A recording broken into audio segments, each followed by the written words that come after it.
ચાલો અનન્યાબેન, જો અહીંયા મેં નીચે છે ને સરવાળાના આપણે ગણતરી કરવાની છે. અહીંયા જે અંક લખ્યો છે પહેલાં એટલી કોડી તમારે મૂકવાની, પછી એમાં કેટલી ભેળવવાની છે એટલી કોડી મૂકવાની, અને બધી કોડી થઈ અને કેટલો અંક થાય એટલા એ તમારા અહીં ચોરસમાં લખવાના છે. ચાલો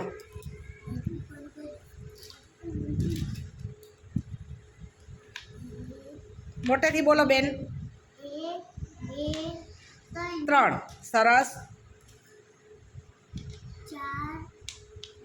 હા, એટલે અહીંયા કેટલી 2 મૂકી, બધી થઈને કેટલી થઈ? 5. અલ્યો મૂકો, લખો ને.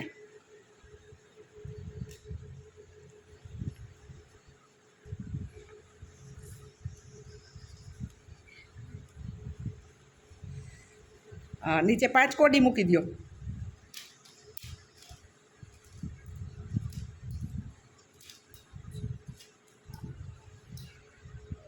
મૂકતી જા, ગણ.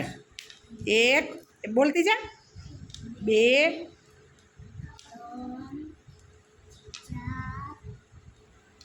5. સરસ. ચાલો હવે આવશે મિતેશભાઈ. ચલો ચોનનિયાબેને ગણતરી કરી ને એવી રીતે તમારે પેલા કયો અંક છે? આ કેટલા છે? 2. તો મૂકો ત્યાં 2 કોડી. 2 પછી માં 1. હવે બધી થઈને કેટલી થઈ? 3. તો ક્યાં લખવાના 3? લખો ત્યાં 3.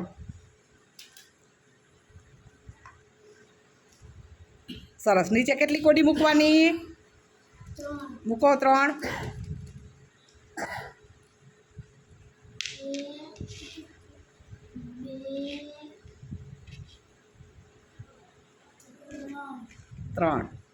સરસ. ચાલો જીનલબેન, ચાલો હવે મિતેશભાઈ ગણતરી કરી ને એવી રીતે તમારે પણ ત્યાં કોડી મૂકવાની. જે અંક હોય એ પ્રમાણે કોડી બોલતું જવાનું અને મૂકતું જવાનું, મોટેથી બોલવાનું. હા, પછી એમાં કેટલા ઉમેરવાના છે? પાછા કેટલી કોડી મૂકવાની છે? 3. પાછી 3. તો 3માં 3 ઉમેરી એટલે કેટલા થાય ગણવાના છે? 3. કેટલા થયા આવે એ? 6. તો 6 ક્યાં લખવાના? Very good. હવે નીચે 6 કોડી મૂકી દો પાછી.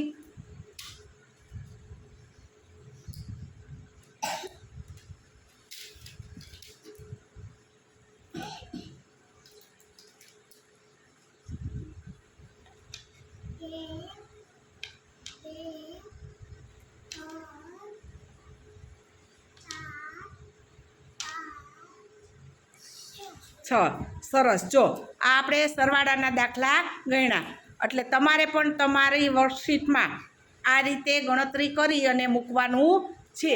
તમારે ત્યાં ચિત્ર દોરવાનું છે, નીચે અંક લખવાનો છે. તો આ રીતે અંક જોવાનો તો આપણને ખબર પડે કે 3 છે એમાં 2 નાખીએ તો 3માં 2 નાખીએ તો કેટલા થયા? તો કે 5. 2માં 1 ઉમેરીએ તો કેટલા થયા? તો કે 3. 3 છે એમાં બીજા 3 ઉમેરીએ તો કેટલા થયા? 6. તો બરાબર આ રીતે જ કોઈ પણ અંક લખ્યો હોય એમાં બીજા ઉમેરતા કઈ સંખ્યા બને છે એને સરવાળો કહેવાય. શું કહેવાય? સરવાળો.